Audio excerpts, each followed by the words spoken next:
ദൈവനാമത്തിന് മാത്രം ഉണ്ടായിരിക്കട്ടെ. കൂടി വന്നിരിക്കുന്ന എല്ലാവരും ഓർത്ത് ദൈവത്തെ സ്തുതിക്കുന്നു. പാസ്റ്റർ നമ്മുടെ നടുവിലുണ്ടല്ലോ. ദൈവം അടിയങ്ങൾക്ക് ഇങ്ങനൊരു ഭാഗ്യം നൽകിയ ആ വലിയ കൃപയ്ക്കായ ദൈവത്തിൻ്റെ വലിയ പദ്ധതിക്കായ ദൈവത്തെ സ്തുതിക്കുന്നു.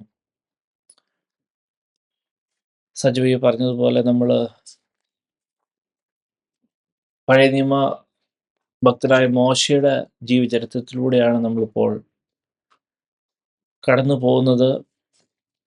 കേവലം ആ സംഭവങ്ങൾ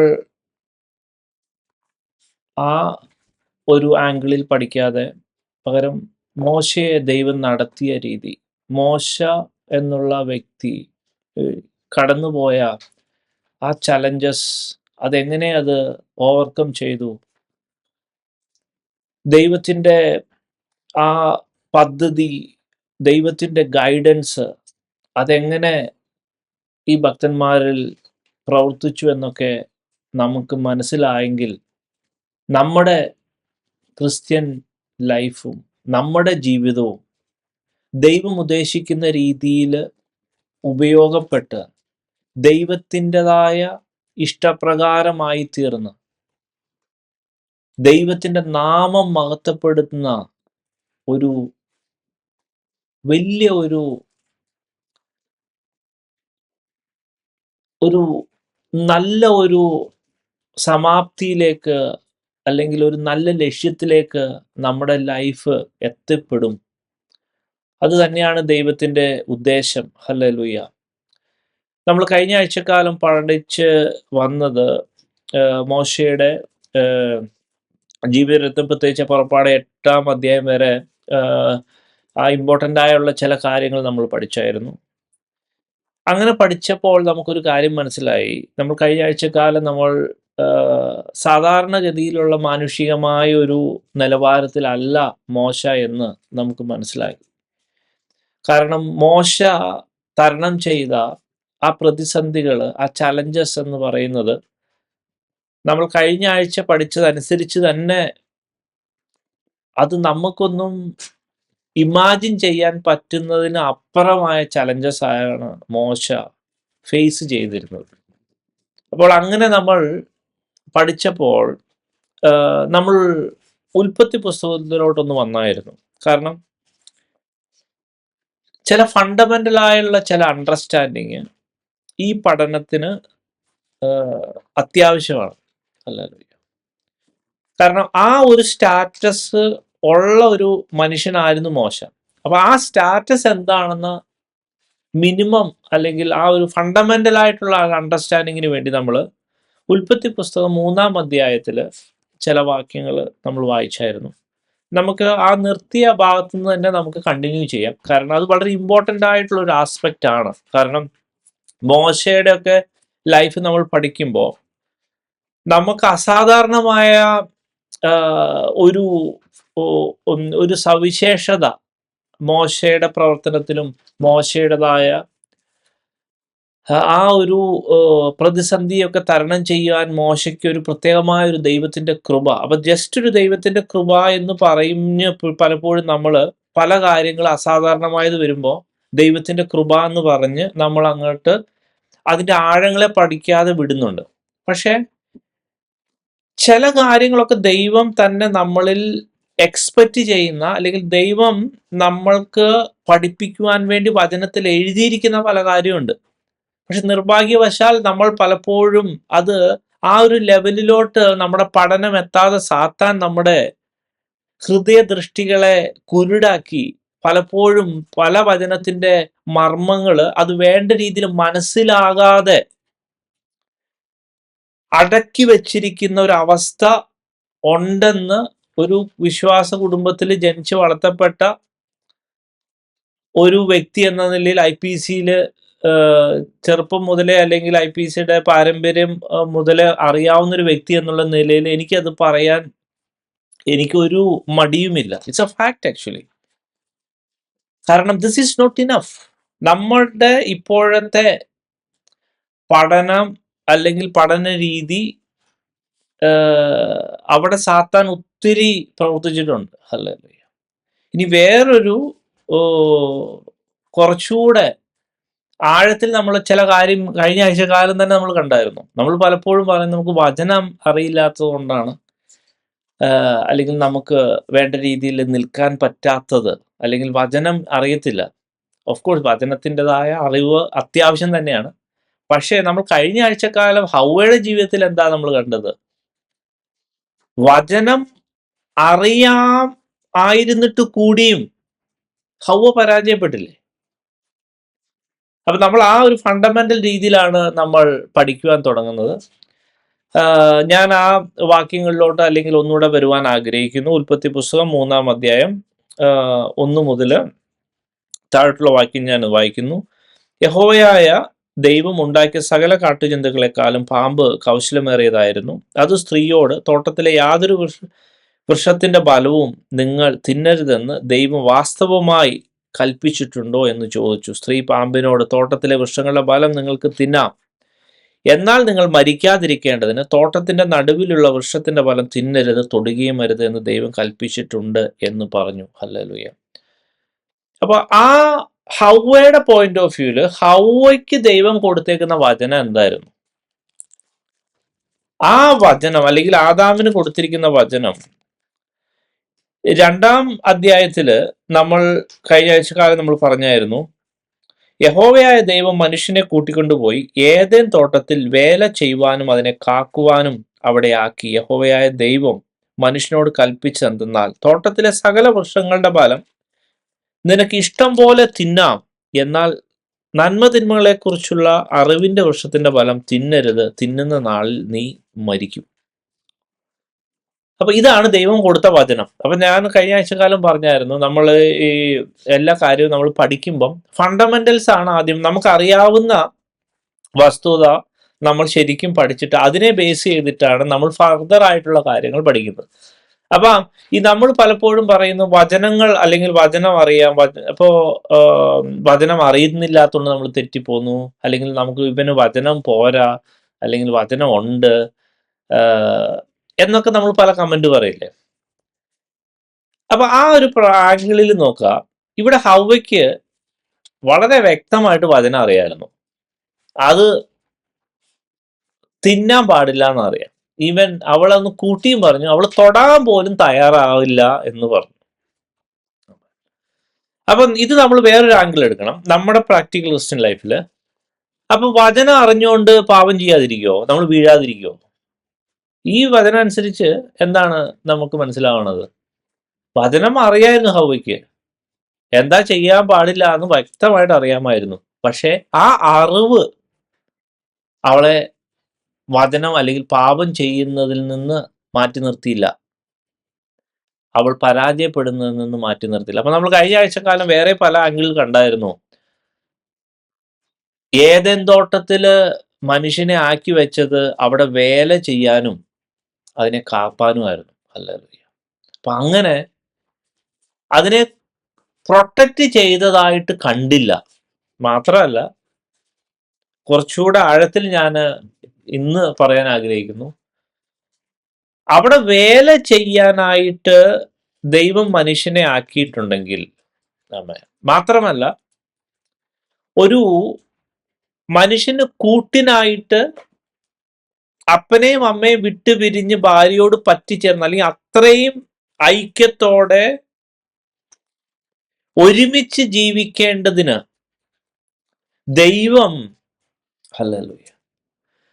ദൈവം ഏൽപ്പിച്ച ഈ ഹൗവ ഒറ്റയ്ക്കാണ് സാത്താനുമായിട്ട് ഫേസ് ചെയ്യേണ്ടി വന്നത്. അപ്പൊ ഞാൻ കഴിഞ്ഞ ആഴ്ചക്കാലം പറഞ്ഞതിൽ കുറച്ചുകൂടെ ആഴത്തിലാണ് ഞാൻ പറഞ്ഞത്. കാരണം ഞാൻ കഴിഞ്ഞ ആഴ്ചക്കാലം തന്നെ പറഞ്ഞായിരുന്നു, ഈ കുറച്ച് വേദഭാഗങ്ങളിൽ ഒത്തിരി മർമ്മങ്ങൾ അടങ്ങിയിട്ടുണ്ട്. ഇത് ഫണ്ടമെന്റൽസാ. ഫണ്ടമെന്റൽ നമ്മൾ അറിയാതെ നമ്മൾ എന്ത് വലിയ പഠിച്ചിട്ടൊന്നും കാര്യമില്ല. ഇത് ഫണ്ടമെന്റൽ നമ്മൾ അറിയണം. കാരണം ഈ മോശയും അല്ലെങ്കിൽ നമ്മൾ ഇനി പഠിക്കാൻ പോകുന്ന ദൈവത്തിന്റെ ഭക്തന്മാരൊക്കെ ഈ ഫണ്ടമെന്റലൊക്കെ അവർക്ക് പക്കയായിരുന്നു. അപ്പൊ നമുക്ക് ഫണ്ടമെന്റലിൽ തന്നെ നമുക്ക് കൃത്യത വേണം, എന്നാലേ നമുക്ക് ഫർദർ ആയ അതിന്റെ അപ്പുറമുള്ള ലെവലിൽ നമ്മൾ പിന്നെ പഠിക്കാൻ പറ്റുള്ളൂ. അതുകൊണ്ടാണ് ഞാനിത് ഇങ്ങനെ എടുക്കുന്നത്, പരിശുദ്ധാത്മാവ് ഇങ്ങനെ നമ്മളെ കൊണ്ടുപോകുന്നതും. ഹല്ലേലൂയ. അപ്പോ ശരിക്കും പറഞ്ഞാൽ അവിടെ സാത്താൻ വരാൻ പാടില്ല. അങ്ങനെ ഒരു ത്രെട്ടിന്റെ അവസ്ഥയിലോട്ട് ഒരു കാരണവശാലും മനുഷ്യൻ വരാൻ പാടില്ലായിരുന്നു, അല്ലെങ്കിൽ ആ ഒരു അവസ്ഥയിൽ വരാൻ പാടില്ലായിരുന്നു. അവിടെ സാത്താൻ അല്ലെങ്കിൽ ഒരു സെക്യൂരിറ്റി ബ്രീച്ച് ഉണ്ടായി. ആമേൻ. സെക്യൂരിറ്റി ബ്രീച്ച് ഉണ്ടായെന്ന് പറയുമ്പോൾ തന്നെ വേറൊരു കാര്യമുണ്ട്. അവർ ഏതെങ്കിലും ഒരു പർട്ടിക്കുലർ ആയിട്ടൊരു ടാസ്കിൽ അസൈൻഡ് ആയിട്ട് അല്ലെങ്കിൽ അങ്ങനെ ഇൻവോൾവ് ആയിട്ടുള്ള ഒരു അവസ്ഥയാണെങ്കിൽ ഒരു പക്ഷേ ഇങ്ങനൊരു അവസ്ഥയിലോട്ട് അല്ലെങ്കിൽ ഇങ്ങനൊരു അവസ്ഥയിലോട്ട് ആവാനുള്ള ചാൻസ് നമ്മുടെയൊക്കെ കോണ്ടസ്റ്റിൽ കുറവാണ്. ഞാൻ കുറച്ചുകൂടെ ആഴത്തിൽ പറയാം. ഇത് ഈ സ്വർഗസ്ഥനായ പിതാവേ എന്നുള്ള പ്രാർത്ഥന നമ്മൾ പഠിക്കുമ്പോൾ മത്തായി സുവിശേഷം 6-ാം അധ്യായത്തില് അവിടെ ചില പാറ്റേൺസ് നമുക്ക് കാണാൻ പറ്റും. ആ പാറ്റേൺ വളരെ ഇമ്പോർട്ടൻ്റാണ്, വളരെ ഇമ്പോർട്ടൻ്റ് ആയിട്ട് ആസ്പെക്റ്റാണ്. അതിനും ഇപ്പോൾ ഈ പറഞ്ഞ വേദഭാഗങ്ങളുടെ പഠനവുമായിട്ട് ചില ബന്ധങ്ങളുണ്ട് കേട്ടോ. പരിശുദ്ധാത്മാവ് അങ്ങനെ എനിക്കൊരു പ്രകാശനം തന്നായിരുന്നു. നിന്റെ രാജ്യം വരണം. അപ്പൊ ദൈവത്തിൻ്റെതായ അൾട്ടിമേറ്റ് ആയിട്ടുള്ള ഒരു വലിയൊരു പ്രോസസ്സിനെ കുറിച്ച് നമ്മൾ ഓരോരുത്തരും വളരെ കൺവിൻസ്ഡ് ആയിരിക്കണം. അപ്പോ നമ്മുടെയും പ്രവൃത്തി അല്ലെങ്കിൽ ദൈവത്തിൻ്റെതായ അൾട്ടിമേറ്റ് ആയിട്ട് അവന്റെ രാജ്യം വരുന്ന ആ ഒരു കാര്യത്തിലായിരിക്കണം, അല്ലെങ്കിൽ നമ്മുടെയൊക്കെ അൾട്ടിമേറ്റ് ഗോൾ. അതിനുശേഷം ഇമ്മീഡിയറ്റ്ലി പറയുന്ന കാര്യമാണ് ഹല്ലേലൂയ, അവിടുത്തെ ഇഷ്ടം സ്വർഗത്തിലെ പോലെ ഭൂമിയിലും ആകണം. അപ്പോ അപ്പോ ഏതേൻ തോട്ടത്തിൽ മനുഷ്യനാക്കിയപ്പോ ദൈവത്തിന്റെ ഇഷ്ടം എന്താ അവനോട് പറഞ്ഞേ? ഇവരെന്തായിരിക്കും ചെയ്യണ്ടേ? വേലയും ചെയ്യണം, കാക്കുകയും വേണം. തോട്ടത്തിൽ വേലയും ചെയ്യണം, തോട്ടത്തിൽ കാക്കുകയും ചെയ്യണം. അപ്പോ പുതിയ നിയമത്തിലെ പ്രാർത്ഥന പഠിപ്പിച്ചപ്പോൾ എന്താ പറയുന്നത്? അവിടുത്തെ ഇഷ്ടം സ്വർഗത്തിലെ പോലെ ഭൂമിയിലുമാണ്. അതായത് anyway it is our personal prayer, it is our daily prayer. പ്രാർത്ഥന ഇവണ്ണം പ്രാർത്ഥിപ്പി എന്ന് പറഞ്ഞ പ്രാർത്ഥന പഠിപ്പിച്ചു വരുമ്പോ ആ പ്രാർത്ഥനയ്ക്ക് നമ്മളുടെ പേഴ്സണൽ ലൈഫുമായിട്ട് നമ്മുടെ ഉത്തരവാദിത്തമായിട്ടാണ് ബന്ധം. അപ്പൊ ദൈവത്തിന് നമ്മളെ കുറിച്ചൊരു പ്ലാൻ ഉണ്ട്. ആ പ്ലാൻ അങ്ങനെ തന്നെ നടക്കണം. ആമേൻ. ആ പ്ലാൻ അങ്ങനെ തന്നെ നടക്കണം.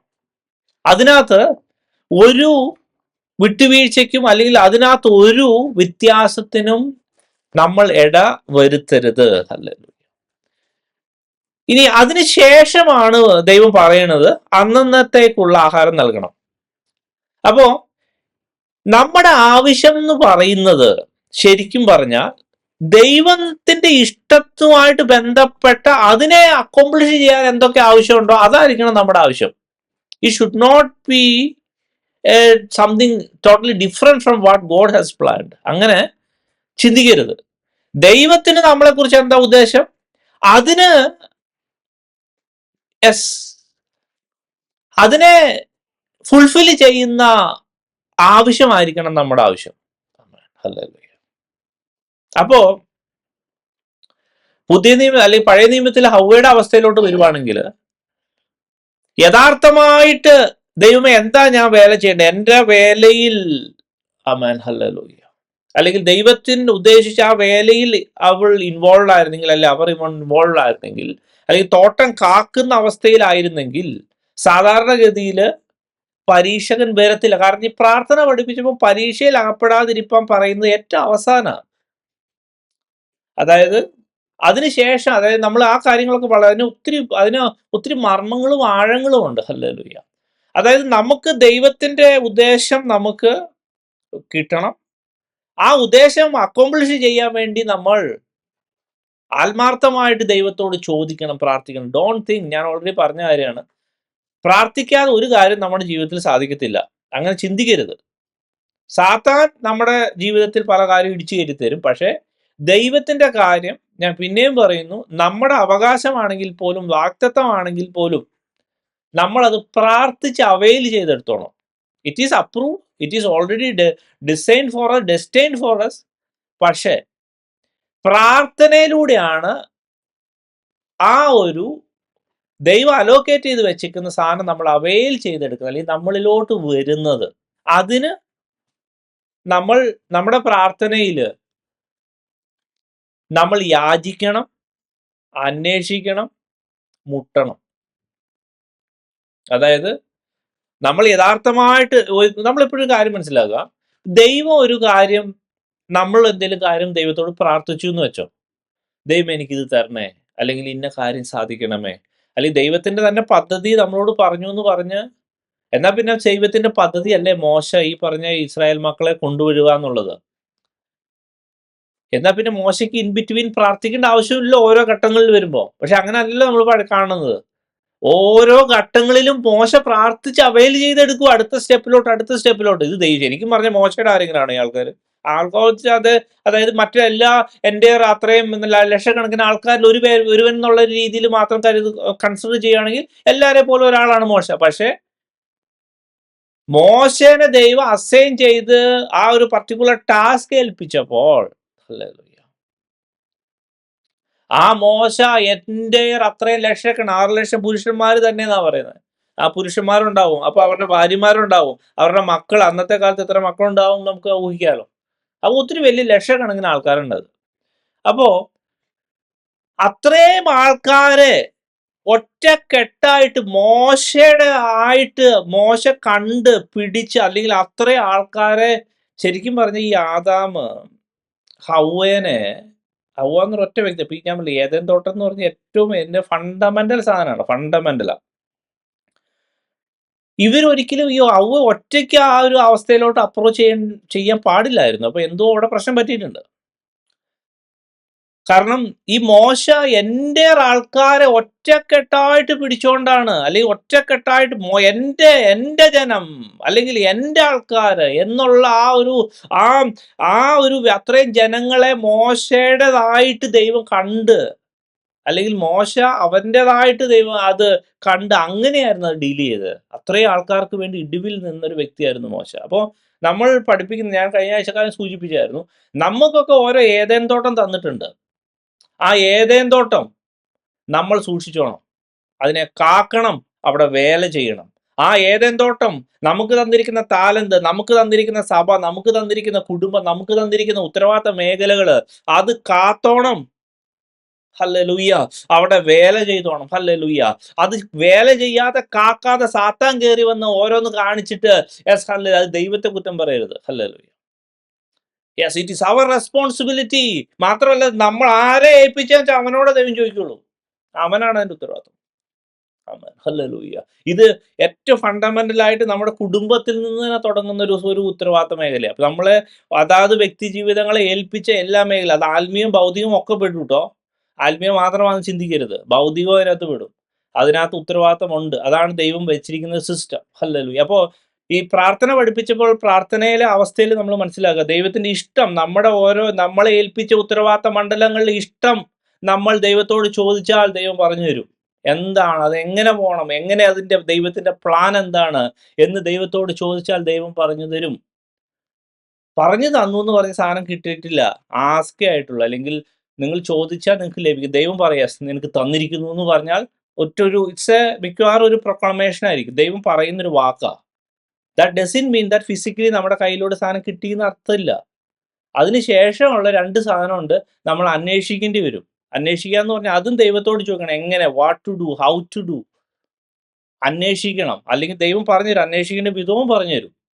ആ രീതിയിൽ നമ്മൾ ആക്ച്വലി അന്വേഷിക്കുകയും അവസാനം മുട്ടുകയും ചെയ്യണം. There is some physical action, അല്ലെങ്കിൽ നമ്മൾ ചില ആക്ടിവിറ്റിയിലോട്ട് ഇൻവോൾവ് ചെയ്യും. ദൈവം പറയുന്ന രീതിയിൽ നമ്മൾ പ്രവർത്തിക്കുമ്പോഴായിരിക്കും നമുക്ക് മിക്കവാറും ആ പ്രാർത്ഥനയുടെ ഉത്തരമായിട്ട് നമ്മുടെ ലൈഫിലോട്ട് വരുന്നത്. ഹല്ലേലൂയ.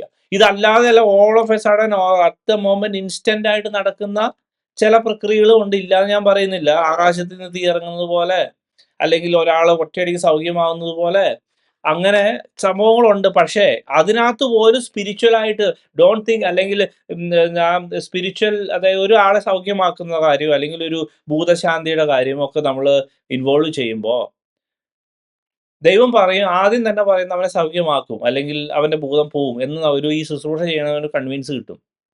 സാധാരണ ഇതിൽ കിട്ടേണ്ടതാണ്.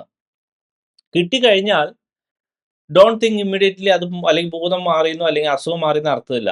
ആ അസുഖം എങ്ങനെ അവന്റെ ജീവിതത്തിൽ വന്നു? അതിന്റെ കാരണം എന്താ? അല്ലെങ്കിൽ എന്താണ് അതിന്റെ റൂട്ട് കോസ്? അതിന് സാത്താൻ എങ്ങനെ ബന്ധിച്ചിട്ടിരിക്കുന്നത്? ആ ബന്ധിച്ചിരിക്കാൻ വേണ്ടി അല്ലെങ്കിൽ അവന്റെ ഭാഗത്ത് മിസ്റ്റേക്ക് പറ്റിയോ, അല്ലെങ്കിൽ വേറെ എന്തെങ്കിലും കാരണം പറ്റിയോ, അവന്റെ പിതാക്കന്മാരുടെ കാര്യം പറ്റിയോ, വല്ല ശാപമാണോ, വല്ല പ്രശ്നമാണോ? ഇതൊക്കെ പരിശുദ്ധാത്മാവ് വെളിപ്പെടുത്തും. അപ്പൊ ഓൺ ദെയർ ബിഹാഫ് നമ്മൾ ചിലപ്പോൾ ഏറ്റു പറയേണ്ടി വരും. വല്ല അന്ധകാര ശക്തി ബന്ധനമാണെങ്കിൽ പരിശുദ്ധാത്മാവ് പറയുന്നതനുസരിച്ച് അത് കമാൻഡ് ചെയ്യേണ്ടി വരും. കമാൻഡ് ചെയ്യുമ്പോൾ അത് മാറിപ്പോ നമുക്ക് അറിയാൻ പറ്റും. എന്നിട്ട് ദൈവത്തോട് അപേക്ഷിക്കേണ്ടി വരും, ദൈവമേ അവനെ സൗഖ്യമാക്കണമേ, അവിടുത്തെ സൗഖ്യം തരണം. ചിലപ്പോൾ ദൈവം പറയും കമാൻഡ് ചെയ്യാൻ പറയും, സൗഖ്യം വരട്ടെ എന്ന് കമാൻഡ് ചെയ്യാൻ പറയും. അപ്പൊ ഞാൻ പറയുന്നു എന്ന കാര്യം, ഏത് ചെറിയൊരു കാര്യമാണെങ്കിൽ പോലും ഡോണ്ട് തിങ്ക് അതിനെയൊന്നും ഒറ്റയടിക്ക് ഞാൻ അത്രയും ഡിസ്റ്റിങ്വിഷ് ചെയ്ത് പറയാൻ കാരണം എന്നാ അറിയോ? എനിക്ക് ഈ ദിവസങ്ങളിൽ ദൈവം ഈ വചനങ്ങളൊക്കെ വെളിപ്പെടുത്തുമ്പോൾ എനിക്കും എൻ്റെ തന്നെ ലൈഫും അതുപോലെ തന്നെ എൻ്റെ സമൂഹത്തിൽ, എൻ്റെ ചുറ്റുപാട്, നമ്മുടെ സഭയിൽ, നമ്മുടെ കൂട്ടായ്മയിൽ അല്ലെങ്കിൽ അനേക വിശ്വാസികൾ പല ബന്ധനത്തിൽ, പല പ്രശ്നത്തിൽ, പല കാര്യങ്ങളിലായിരിക്കുന്നതിൻ്റെ അടിസ്ഥാനപരമായ ചില കാര്യങ്ങൾ എന്ന് പറയുന്നത് നമുക്ക് വചനത്തിന്റെ ആഴത്തിലോട്ട് ചെന്ന് അതിനെ ഡൈസെക്റ്റ് ചെയ്ത് അതിന് സൊല്യൂഷൻ മേടിച്ചെടുക്കാത്തതാണ് പ്രശ്നം. വി ആർ നോട്ട്, അല്ലെങ്കിൽ നമ്മൾ അവെയർ അല്ല ശരിക്കും. എന്നിട്ട് നമ്മൾ ഈ പറഞ്ഞ മാതിരി ബന്ധനത്തിൽ തന്നെ കിടന്ന് നമ്മുടെ ലായുസ് വെറുതെ പോവുകയാണ്. ഓരോ തന്ത്രങ്ങളിലിട്ട്, ഓരോ ബുദ്ധിമുട്ടുകളിലിട്ട്, അല്ലെങ്കിൽ നമ്മുടെ ആയുസ് വെറുതെ പോവുകയാണ്. ഹല്ലേലൂയ. അപ്പോൾ അത് എന്തുകൊണ്ടാണ് അങ്ങനെ സംഭവിക്കുന്നത്? നമ്മളൊരു പർട്ടിക്കുലർ ഒരു പ്രിപ്പറേഷൻ ടൈമിലാണെങ്കിൽ ഇറ്റ്സ് ഓക്കെ. പക്ഷെ അത് നമുക്ക് അറിയാൻ പറ്റും. അതാത് വ്യക്തികൾക്ക് പ്രിപ്പറേഷൻ ടൈമാണെങ്കിൽ മിക്കവാറും അറിയാൻ പറ്റും. ദൈവം അത് വ്യക്തമായിട്ട് പറഞ്ഞു കൊടുക്കുവാണ്. പക്ഷെ അതല്ലാതെ ചില ടെക്നിക്കൽ റീസൺ വെച്ച് നമ്മൾ ഓരോ കുഴിയിലകപ്പെട്ട്, അല്ലെങ്കിൽ ഓരോ സാത്താന്റെ തന്ത്രങ്ങളിലകപ്പെട്ട്, ഹല്ലേലൂയ. ഇപ്പൊ ഇവിടെ നമ്മൾ കാണുന്നു, ഇവിടെ ഈ ഹവ്വ എന്നുള്ള ഹവ്വയ്ക്ക് വ്യക്തമായി വചനം അറിയായിരുന്നു, കൊടുത്ത വചനം അറിയായിരുന്നു. പക്ഷെ ആ വചനം, അതായത് ഞാൻ കഴിഞ്ഞ ആഴ്ച കാലം പറഞ്ഞായിരുന്നു, അവൾ ദൈവത്തിന്റെ ഫ്രഷ് പ്രൊഡക്റ്റ് ആണ്. അതായത് നമ്മളൊക്കെ എത്ര ആത്മീയരായാലും ഐ ഡോണ്ട് തിങ്ക് ഹവ്വയുടെയും അല്ലെങ്കിൽ ആദാമിന്റെ അതെ പാവം ചെയ്യുന്നതിന് മുമ്പുള്ള സ്റ്റാറ്റസിൽ അത്രയും ആ ഒരു ഹോളിനെസ്സിൽ ആ ഒരു സ്റ്റാറ്റസിൽ എത്തുമെന്ന് എനിക്ക് സംശയമുണ്ട്. എന്നിട്ട് അവര് തെറ്റിപ്പോയി. വചനവും അറിയായിരുന്നു. അപ്പം പിന്നെ എന്തായിരിക്കും മനുഷ്യനെ തെറ്റിക്കാതെ നിർത്തുന്നത്? ഹല്ലേലൂയ. അപ്പൊ ഞാൻ അതിനകത്ത് ചില ഭാഗങ്ങളാണ് പറഞ്ഞു വന്നത്. നമ്മളെ ഏൽപ്പിച്ച ഉത്തരവാദിത്ത മേഖലകൾ, അത് ഭയങ്കര ഇമ്പോർട്ടന്റാ. നമ്മളെ ഏൽപ്പിച്ച ഉത്തരവാദിത്ത മേഖലകളിൽ അതിനകത്ത് ഇൻവോൾവ് അല്ലെങ്കിൽ അവിടെ കയറി സാത്താൻ വരാനുള്ള ചാൻസ് വളരെ കൂടുതലാണ്. ഞാനത് ആ ഒരു ഭാഗത്തിലോട്ട് ഡീറ്റെയിൽ ആയിട്ട് പോയി കഴിഞ്ഞാൽ നമ്മുടെ ആ സബ്ജക്റ്റിൽ നിന്ന് മാറിപ്പോകും. ഒത്തിരി വചനത്തിൽ നിന്ന് പഴയ നിയമത്തിലും പുതിയ നിയമത്തിലും ഒക്കെ നമ്മൾ നോക്കുവാണെങ്കിൽ അതിനകത്ത് കണ്ടമാനം ഇതിലുണ്ട്. ഇത് അതിൻ്റെതായ മേഖലകളിലുണ്ട്, നമുക്ക് കാണാൻ പറ്റും. ഹല്ലേലൂയ. പല രീതിയിൽ സാത്താനായിട്ട് ഓരോരുത്തരുടെ ജീവിതത്തിൽ കയറുന്നതായിട്ട് അറിയാം. ഇപ്പം ശിംശോന്റെ ലൈഫിൽ, സാംസന്റെ ലൈഫ് നമ്മൾ നോക്കുവാണെങ്കിൽ, സാംസന്റെ ലൈഫിൽ ആദ്യത്തെ ആ ഒരു പലസ്തീൻ സ്ത്രീയുമായിട്ടുള്ള അവന്റെ താല്പര്യം ദൈവമായിട്ട് വരുത്തിയതാണ്. ദൈവത്തിൻ്റെതായ ഉദ്ദേശമായിരുന്നു. അതിനുശേഷം ന്യായാധിപന്മാര് 16-ാം അധ്യായത്തിൽ നമ്മൾ നോക്കുമ്പോൾ അവിടെ ഈ ദലീലയോടുള്ള താല്പര്യം അവന്റെ സ്വന്തം ഇഷ്ടപ്രകാരമുള്ള താല്പര്യം അത്. അപ്പോ നമ്മൾ ഇതൊക്കെ ഒരു പ്രത്യേക രീതിയിൽ കാണണം കേട്ടോ. കാരണം ഈ സാംസന്റെ ലൈഫ് നോക്കുകയാണെങ്കിൽ അവൻ 20 വർഷം ഇസ്രായേലിൽ ന്യായപാലനം ചെയ്തു എന്ന് എഴുതിയേക്കണം. പക്ഷേ അവൻ ശരിക്കും പറഞ്ഞ ആ ദലീലയുടെ അല്ലെങ്കിൽ ആ ഒരു കുഴിയിലോട്ട് ചാടിപ്പോയില്ലായിരുന്നെങ്കിൽ, ഞാനത് ദൈവം എന്നെ വ്യക്തമായിട്ട് കഴിഞ്ഞ ആഴ്ച കാലം ഓർപ്പിച്ചൊരു കാര്യമാണ്. 3 പ്രാവശ്യം ഇവൾ അവനെ ചതിച്ചു. പക്ഷെ 3 പ്രാവശ്യം ചതിച്ചിട്ടും പിന്നെയും ചതിക്കപ്പെടാൻ വേണ്ടി അവൻ പിന്നെയും നിന്നു കൊടുക്കുക. അപ്പൊ എന്താ ഇവന് ബോധമില്ല? ഇവന് ഭയങ്കര ബോധമുണ്ട്. ഇവന് പ്രാർത്ഥിക്കാൻ അറിയാം. അവന് 1000 പേരെ കൊന്നിട്ട് അവന് ദാഹിച്ചപ്പോ ഭൂമി പിളർന്ന്, യഹോവേ ഞാനിവിടെ ദാഹിച്ച് മരിക്കണോന്ന് ഒറ്റ പ്രാർത്ഥനയിൽ ഭൂമി പിളർന്ന് അവിടെ വെള്ളം കൊടുത്താലേ അവനെ ദാഹം മാറ്റി ദൈവമാ. അപ്പൊ അവനെല്ലാം അറിയാം, അവൻ ആത്മാവുണ്ട്.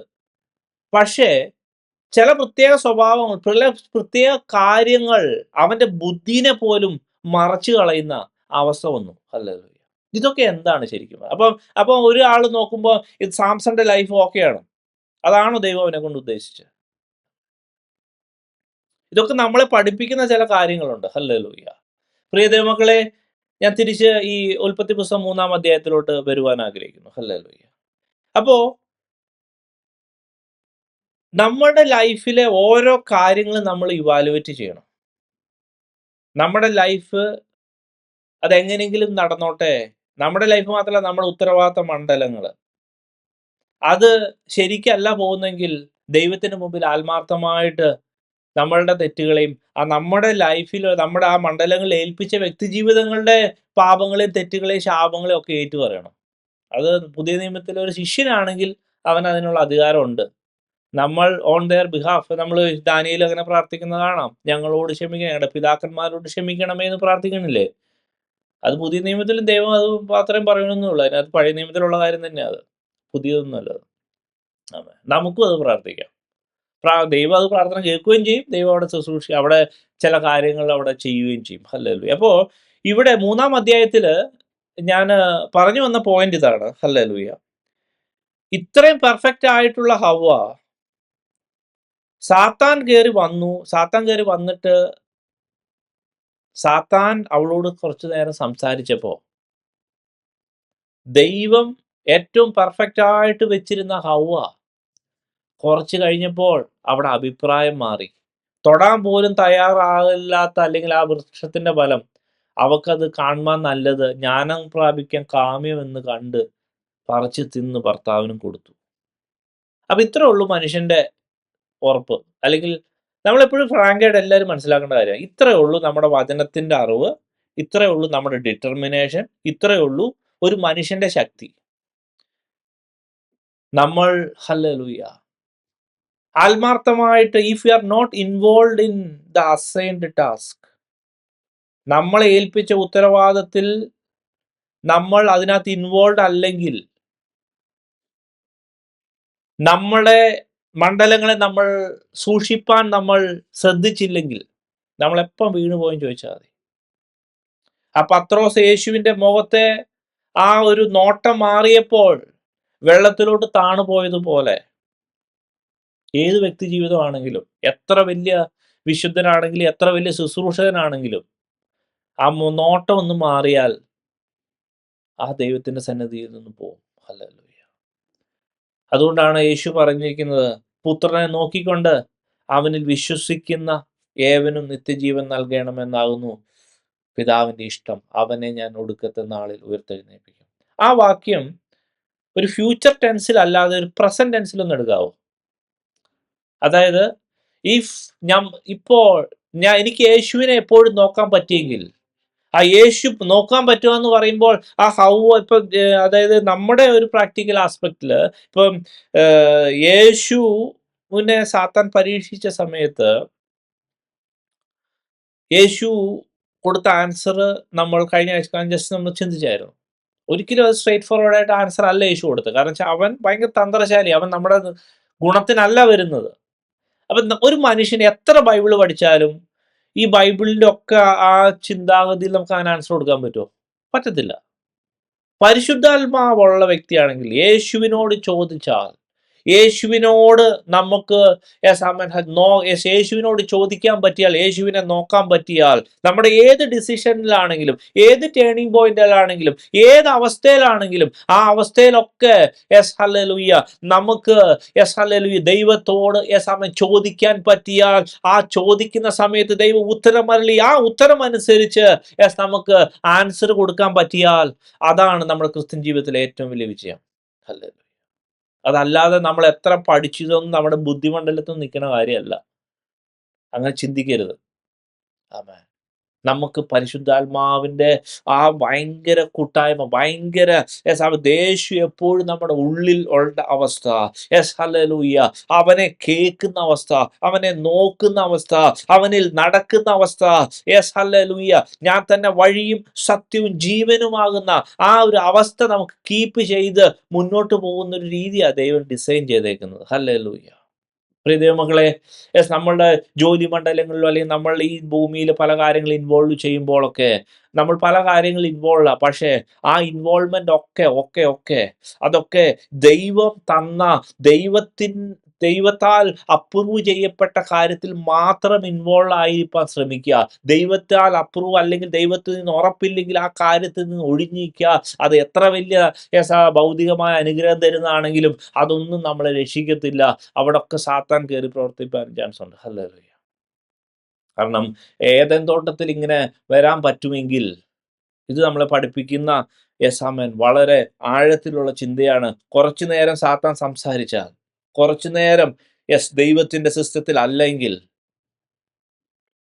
പ്രിയ ദൈവമക്കളെ, നമ്മൾ എത്ര വലിയ വിശുദ്ധനാണെങ്കിലും ആ നോട്ടം ഒന്ന് മാറിയാൽ പോയാൽ പോലും നമ്മൾ ഈ സമുദ്രത്തിലോട്ട് താണു പോകാൻ, ഈ ലോകമാകുന്ന സമുദ്രത്തിലോട്ട് താണു പോകാൻ ചാൻസ് ഉണ്ട്. ഹല്ലേലൂയ. ഞാൻ തിരിച്ച് മോശയുടെ ആ ഒരു ട്രാക്കിലോട്ട്. അപ്പം ഞാൻ പറഞ്ഞു വന്ന കാര്യം എന്ന് പറഞ്ഞാൽ, ഈ മോശ എന്നുള്ള ഈ വക കാര്യങ്ങളിലൊക്കെ ആള് നല്ല ഉറപ്പുള്ള വ്യക്തിയാണ്. കാരണം ഏത് ഒരു ചലഞ്ച് വന്നാലും മോശ വേറെ ആരോടും അല്ല ഡിസ്കസ് ചെയ്യണേ, ദൈവത്തോടാണ് ഡിസ്കസ് ചെയ്തത്. മാത്രമല്ല, നമ്മൾ ആ പഴയ നിയമത്തിലെ പുതിയ നിയമത്തിലെ പ്രാർത്ഥന പഠിപ്പിച്ചില്ലേ, അതിനുശേഷം ഞാൻ പറഞ്ഞ ചില കാര്യങ്ങൾ പറഞ്ഞായിരുന്നല്ലോ. അതായത് രാജ്യം വരണമെന്നുള്ള കാര്യം പറഞ്ഞു, ദൈവത്തിന്റെ ഇഷ്ടം മനസ്സിലാക്കണമെന്ന് പറഞ്ഞായിരുന്നു, നമ്മുടെ ആഹാരത്തിന്റെ കാര്യം പറഞ്ഞു. അതിനുശേഷം പറയുന്നതാണ്, ഞങ്ങൾ ഞങ്ങളുടെ കടക്കാരോട് ക്ഷമിച്ചതുപോലെ ഞങ്ങളുടെ കടങ്ങളെയും ഞങ്ങളോട് ക്ഷമിക്കണമേ. അതായത് വാട്ട് ഡസ് ഇറ്റ് മീൻ? അതിന്റെ ഓവറോൾ പെർസ്പെക്റ്റീവ് എന്താ ഉദ്ദേശിക്കണേ? അതായത് ഞാൻ എൻ്റെ അല്ലെങ്കിൽ സമൂഹത്തോട്, അല്ലെങ്കിൽ എൻ്റെ അയൽക്കാരനെ, എൻ്റെ സുഹൃത്തിനോ, എൻ്റെ ആ ചുറ്റുപാടുള്ളവരെ ചെയ്യിച്ചാലല്ലേ അവനോട് ക്ഷമിക്കാൻ പറ്റുള്ളൂ. It's agape love. ആ ലവ് അല്ലേ മോശ അല്ലെങ്കിൽ അവരെയൊക്കെ ഒരുമിച്ച് പിടിച്ചത്, അല്ലെങ്കിൽ അവരെയൊക്കെ ചേർത്ത് നിർത്തിയത്. ആ ലവ് ബേസ് അല്ലേ അത് മോശക്കുണ്ടായിരുന്നുവല്ലോ. ഹല്ലേലൂയ. ആ ഒരു ചേർത്ത് നിർത്തുന്ന ഏൽപ്പിച്ച ഉത്തരവാദിത്വത്തെ ഒരു വ്യക്തിയെ പോലും മിസ്സാകാതെ ദൈവത്തിന്റെ മുമ്പിൽ പ്ലീഡ് ചെയ്യും. സാത്താനിന്റെ ആ പിടുത്തത്തിൽ നിന്ന്, ദുഷ്ടങ്ങളിൽ നിന്ന് മാറ്റി നിർത്തി ദൈവത്തോട് ചേർത്ത് അവരെ സെക്യൂർ ചെയ്യുന്ന ഒരു ആറ്റിറ്റ്യൂഡ് മോശക്കുണ്ടായിരുന്നു. അതിന്റെ ഒരു കടന്ന വാക്കാണ് യേശു പുതിയ നിയമത്തിലെ പ്രാർത്ഥനയിൽ നമ്മൾ പഠിപ്പിക്കുന്നത്. ഹല്ലേലൂയ. മറ്റുള്ളവരോട് നമ്മൾ അപ്പൊ പലപ്പോഴും ഈ പറഞ്ഞ ചില ആൾക്കാരെ ഒന്നും നമുക്ക് ക്ഷമിക്കാൻ പറ്റില്ല, അമ്മാതിരിയുള്ള ടീമായിരിക്കും. പക്ഷെ എന്നാൽ പോലും ഈ ഒരു ആസ്പെക്റ്റിൽ അഗപ്പെ ലവ് ഉണ്ടെങ്കിൽ ഓട്ടോമാറ്റിക് ക്ഷമിക്കും. ആമേൻ. അങ്ങനെ ക്ഷമിച്ച ആർക്കും ഗുണം? നമുക്ക് തന്നെ ഗുണം. ഹല്ലേലൂയ.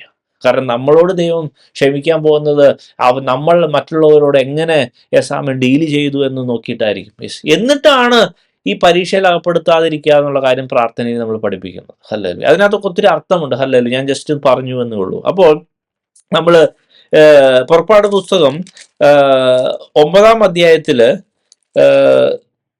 നമ്മൾ മോശയുടെ കാര്യം ഇങ്ങനെ നമ്മൾ വായിക്കുമ്പോൾ 9-ാം അധ്യായത്തിന്റെ 27 മുതൽ ഉള്ള വാക്യങ്ങള്, അപ്പോൾ ഫറവോൻ ആളയച്ച് മോശയും അഹരോനും വിളിപ്പിച്ച് അവരോട്, ഈ പ്രാവശ്യം ഞാൻ പാപം ചെയ്തു. യഹോവ നീതിയുള്ളവൻ, ഞാനും എന്റെ ജനവും ദുഷ്ടന്മാർ. യഹോവയോട് പ്രാർത്ഥിപ്പീൻ. ഈ ഭയങ്കര ഇടിയും കന്മഴയും മതി, ഞാൻ നിങ്ങളെ വിട്ടയക്കാം, ഇനി താമസിക്കുകയില്ല. മോശ അവനോട്, ഞാൻ പട്ടണത്തിൽ നിന്ന് പുറപ്പെടുമ്പോൾ യഹോവെങ്കിലേക്ക് കൈ ഉയർത്തും. ഭൂമി യഹോവയ്ക്കുള്ളത് എന്ന് നീ അറിയേണ്ടതിന് ഇടിമുഴക്ക് നിന്നു പോകും, കന്മഴയും പിന്നെ ഉണ്ടാകുകയില്ല. എന്നാൽ നീ നിന്റെ ഭൃത്യന്മാരും യഹോവയായ ദൈവത്തെ ഭയപ്പെടുകയില്ല എന്ന് ഞാൻ അറിയുന്നു എന്ന് പറഞ്ഞു. ഇപ്പൊ നോക്കിയേ, മോശ ഫറവോൻ ഈ കന്മഴ പെയ്ത സമയത്ത്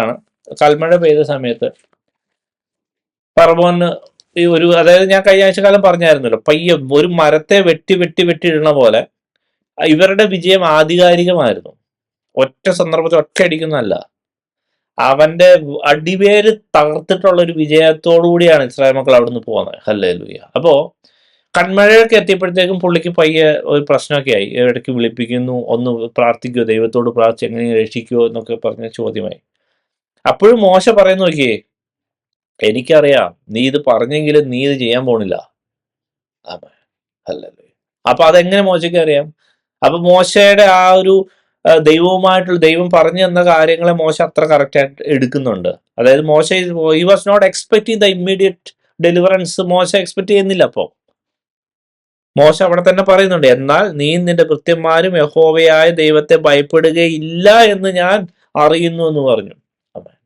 എന്നാലും മോശ ആ ദൈവം പറയുന്ന കാര്യങ്ങൾ പിന്നെ കണ്ടിന്യൂ ചെയ്ത് തന്നെ ചെയ്തുകൊണ്ടേ ഇരുന്നു. ഹല്ലേലൂയ. അപ്പൊ ഇത് നമ്മളെ പഠിപ്പിക്കുന്ന കാര്യം, നമ്മളും ആ ഒരു ലെവലിലോട്ട് നമ്മുടെ ആത്മീയ ജീവിതം അപ്ലിഫ്റ്റ് ആകേണ്ടത് ഉണ്ട്. ഹല്ലേലൂയ. ഇനി 10-ാം അധ്യായത്തിൽ ഞാൻ ഈ ബാധയെ അല്ല നമ്മുടെ കോൺസെൻട്രേഷൻ, മോശയുടെ ഒരു സ്വഭാവം അല്ലെങ്കിൽ മോശ കടന്നുപോയ കാര്യങ്ങളാണ് നമ്മുടെ കോൺസെൻട്രേഷൻ. 10-ാം അധ്യായത്തിൽ നമുക്ക് ചില വാക്യങ്ങൾ വായിക്കാം. 24-ാം വാക്യം. അപ്പോൾ ഫറവോൻ 23 മുതൽ, 3 ദിവസത്തേക്ക് ഒരുത്തൻ കണ്ടില്ല, ഒരുത്തനും തന്റെ സ്ഥലം വിട്ട് എഴുന്നേറ്റതുമില്ല. എന്നാൽ ഇസ്രായേൽ മക്കൾക്ക് എല്ലാവർക്കും തങ്ങളുടെ വാസസ്ഥലങ്ങളിൽ വെളിച്ചമുണ്ടായിരുന്നു. അപ്പോൾ ഫറവോൻ മോശയെ വിളിപ്പിച്ചു, നിങ്ങൾ പോയി യഹോവയെ ആരാധിപ്പീൻ. നിങ്ങളുടെ ആടുകളും കന്നുകാലികളും മാത്രം ഇങ്ങ് നിൽക്കട്ടെ, നിങ്ങളുടെ കുഞ്ഞുകുട്ടികളും നിങ്ങളോടുകൂടെ പോരട്ടെ എന്ന് പറഞ്ഞു. അതിന് മോശ പറഞ്ഞത്, ഞങ്ങൾ ഞങ്ങളുടെ ദൈവമായ യഹോവയ്ക്ക് അർപ്പിക്കേണ്ടതിന് യാഗങ്ങൾക്കും സർവാംഗ ഹോമങ്ങൾക്കും വേണ്ടി മൃഗങ്ങളെയും നീ ഞങ്ങൾക്ക് തരണം. ഞങ്ങളുടെ മൃഗങ്ങളും ഞങ്ങളോടുകൂടെ പോരണം. ഒരു കുളമ്പ് പോലും പിന്നിൽ ശേഷിച്ചുകൂടാ. ഞങ്ങളുടെ ദൈവമായ യഹോവയെ ആരാധിക്കേണ്ടതിന് അതിൽ നിന്നല്ലോ ഞങ്ങൾ എടുക്കേണ്ടത്. ഏതിനെ അർപ്പിച്ച് യഹോവയെ ആരാധിക്കണമെന്ന് അവിടെ എത്തുവോളം ഞങ്ങൾ അറിയുന്നില്ല. എന്നാൽ യഹോവ ഫറവോന്റെ ഹൃദയം കഠിനമാക്കി, അവരെ വിട്ടയപ്പാൻ അവന് മനസ്സായില്ല. ഞാൻ ഇവിടെ ഇത് വായിക്കാൻ കാരണം, പ്രിയ ദൈവമക്കളെ, നമ്മുടെയൊക്കെ ലൈഫിൽ നമ്മൾ ചില ചലഞ്ചസിലൂടെ അല്ലെങ്കിൽ ചില ബുദ്ധിമുട്ടിലൂടെ കടന്നു പോകുമ്പോൾ പല സമയത്തും പല കോംപ്രമൈസ് സിറ്റുവേഷൻ വരും. അല്ലെങ്കിൽ നമ്മുടെ എക്സ്പെക്ടേഷൻ ഇത്ര ആയിരിക്കും, അല്ലെങ്കിൽ ദൈവത്തിന്റെ ടാസ്ക് ഇത്രയായിരിക്കും. ഇവിടെ ഫറവോൻ മോശയോട് പറയാ, മൃഗങ്ങൾ ഇവിടെ നിൽക്കട്ടെ, നിങ്ങൾ പൊയ്ക്കോ. പക്ഷെ മോശ സമ്മതിച്ചില്ല. അപ്പോ ഇതൊക്കെ നമ്മുടെ ലൈഫിൽ വരുമ്പോൾ ചില കാര്യങ്ങൾ, ചില പകുതി, ചില അഡ്ജസ്റ്റ്മെന്റ് ഒക്കെ ഇല്ലേ ചില കാര്യം. പക്ഷെ ഇതൊക്കെ നമ്മളെ പഠിപ്പിക്കുന്നുണ്ടല്ലോ, ദൈവം നമ്മളോട് പറഞ്ഞ വാക്യങ്ങൾ ശ്രദ്ധയോടെ കേട്ടിട്ട് അത് കടുക് മണി പോലെ നമ്മൾ അയക്കാൻ പാടില്ല. അല്ലെങ്കിൽ നമ്മൾ ഒരു കോംപ്രമൈസിനും ദൈവം പറയുന്ന സിസ്റ്റം തന്നെ അത് അണ്ടർലൈൻ ചെയ്ത് അത് ബേസ് ആയിട്ട് ഫണ്ടമെന്റൽ ആയിട്ട് വെച്ചിട്ട് ഒരു ശകലം പോലും അത് മുഴുവൻ അത് എങ്ങനെ കിട്ടണോ ആ മുഴുവൻ അതുവരെ നമ്മൾ വെയിറ്റ് ചെയ്ത് അത് പിടിച്ചെടുത്തോണം. ഹല്ലേലൂയ. നമുക്കറിയാം, ദാവീദിനെ ഒരിക്കല് ശൗലിനെ കൈ കിട്ടി അവനെ കൊന്നു കളയാൻ. എളുപ്പമല്ലേ?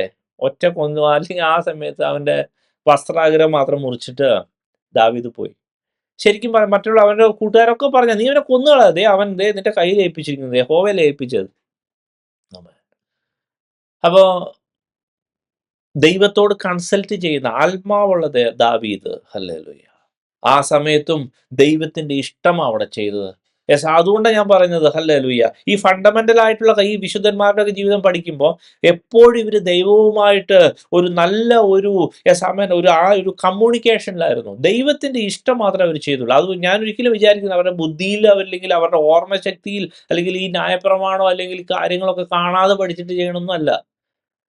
ഇതൊക്കെ പരിശുദ്ധാത്മാവിനാൽ മാത്രം നടത്തപ്പെടുന്ന ഒരു സാഹചര്യമാണ്, അല്ലെങ്കിൽ ഒരു സിസ്റ്റമാണ്. മാത്രമല്ല, മാനുഷികമായിട്ട് അല്ലെങ്കിൽ വചനം അറിയുന്ന ഒരു സിസ്റ്റമാണ് നമ്മൾ ഹൗവയിൽ കണ്ടത്. അവിടെ അതിനകത്ത് കാര്യം നടന്നില്ല. ഹല്ലേലൂയ. പകരം അതിന്റെ അപ്പുറമായി, ഹല്ലേലൂയ, ദൈവികമായ ഒരു ആത്മാവിന്റെ ഒരു പ്രത്യേകമായ ഒരു നിലവാരത്തിലാണ് നമ്മൾ വചനം അറിയേണ്ടത്. ഹല്ലേലൂയ. ഹല്ലേലൂയ, സമയം പോയതുകൊണ്ട് ഞാനിവിടെ എൻ്റെ വാക്കുകളെ ഞാൻ നിർത്തുവാൻ ആഗ്രഹിക്കുന്നു. നമ്മൾ ഇതിൻ്റെ ഒത്തിരി കാര്യങ്ങൾ പഠിക്കുവാനുണ്ട്. ഹല്ലേലൂയ. കാരണം നമ്മൾ ഈ ഒരു അവസ്ഥയിൽ അല്ലെങ്കിൽ മോശയുടെ ഒക്കെ ജീവിതത്തിലൂടെ നമ്മൾ കടന്നു പോകുമ്പോൾ, പ്രത്യേകിച്ച് ആ പെസഹ എന്നുള്ള ആ പോയിന്റൊക്കെ ഒത്തിരി കാര്യങ്ങൾ നമ്മൾ പഠിക്കാനുള്ളതാണ്. ഹല്ലേലൂയ. പ്രിയ ദൈവമക്കളെ, ദൈവം നമ്മളെ ആത്മാർത്ഥമായി സ്നേഹിക്കുന്നു. ഹല്ലേലൂയ.